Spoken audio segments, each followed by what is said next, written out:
Hello and greetings from Bogota, Colombia. That's where I am right now, and that's where I'll be for the next 3 weeks, working, traveling, and exploring. Gonna have lots of fun here, and of course, gonna struggle my way through some Spanish conversations as well. So I know what it feels like to not feel confident speaking in a foreign language. And that's why I'm here to help you feel more confident speaking English in public.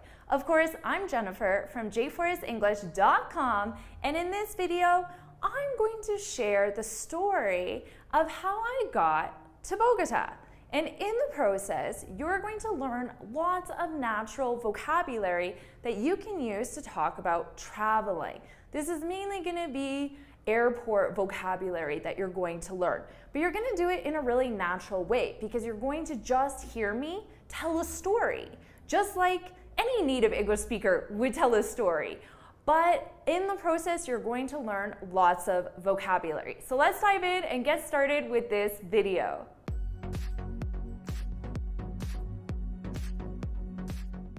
All right, so right now I'm in Bogota, Colombia, and you're going to learn how I got here.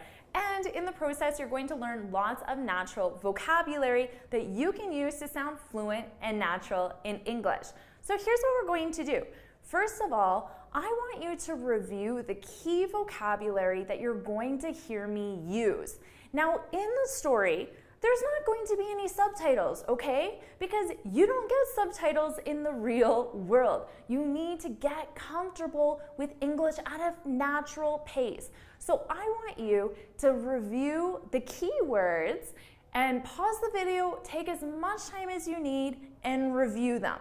When you feel comfortable with them, come back, listen to my story, and I want you to just listen for those keywords in my story. So here are the keywords that you're going to hear in the story. Take your time and review them now.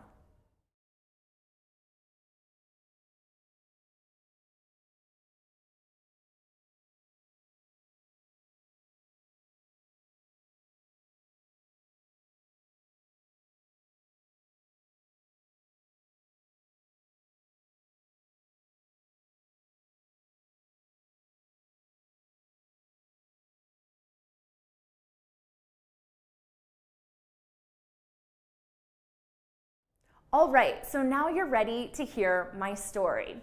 So I traveled from Ottawa, Canada to Bogota, Colombia. The trip should have taken me about 6 hours. It ended up taking me about 24 hours. Now here's what happened. I left Ottawa and I was supposed to go Ottawa, Toronto. I had a connection in Toronto and then Toronto to Bogota. That was my flight, 6 hours in total. Not a problem, right? So in the morning on Sunday, the day I was supposed to leave, I'm packing, I'm getting ready, and my phone goes off and I get a text from Air Canada, my airline, letting me know that my flight's been delayed. So I noticed it was only 20 minutes delayed, and I thought, no problem, 20 minutes, not a big deal at all. I had a 2-hour connection in Toronto, so I had tons of time to make my flight from Ottawa to Toronto and then Toronto to Bogota. So I kind of ignore the text. Then I get into my car to go to the airport, and as I'm in the car going to the airport, I get another message from Air Canada. Your flight's been delayed. This time it was another 20 minutes, so in total it was 40 minutes delayed from the original time. Still, I'm like, okay, I got an hour and a half, no big deal. Get to the airport, as I'm checking in, the flight attendant, the lady, tells me, your flight's been delayed again. And this time it was delayed an hour. So I'm starting to get a little bit nervous, but I still have an hour in Toronto to make my connection. So I go grab a bite to eat and wait for my plane to leave. As I'm eating, guess what happens? Flight's delayed again.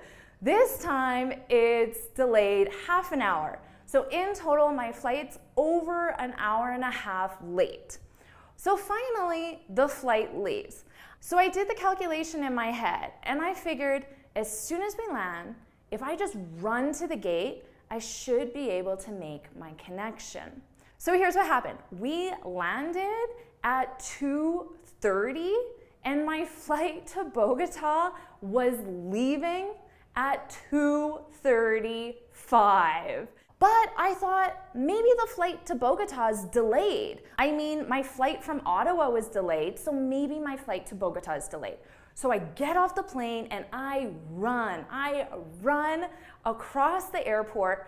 Honestly, you always see those people running in an airport and you're always kind of like, where are they running to? Well, for the first time, I was that person running in the airport with a very heavy bag. So I ran as fast as I could.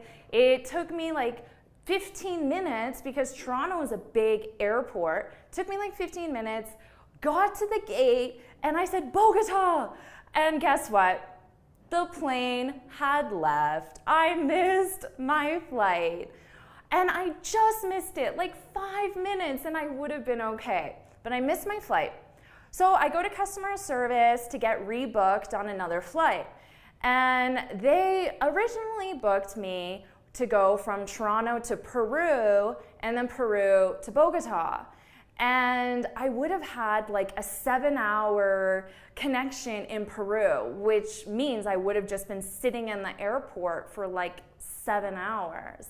And then I overheard the guy beside me. He also missed his flight to Bogota. He was on the same flight as me. And I heard that he got rebooked to go from Toronto to San Jose, Costa Rica to Bogota. And it was only a 2-hour connection in San Jose. So after my flight attendant booked this connection, I asked her to change it and to give me the other connection because it was a lot better and it was a lot less waiting time. So that's what I did. I went Toronto to San Jose and then I had to stay in the airport for like 2 to 3 hours. It was the middle of the night. It was like 1 o'clock in the morning. And then my flight from San Jose to Bogota, I think it left at like 3 a.m. I landed in Bogota at like 5 a.m. I got to my Airbnb at like 7:30 a.m.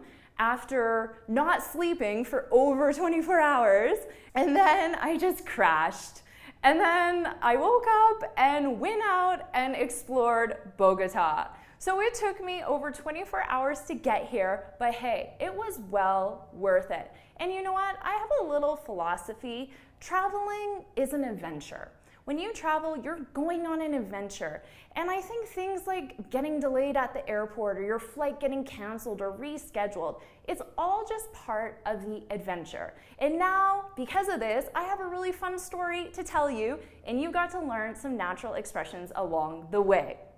So I hope you enjoyed hearing this story. Now, I want you to review this vocabulary again and definitely watch this video again because you're going to need to hear this a few times, especially since it's at a fast pace.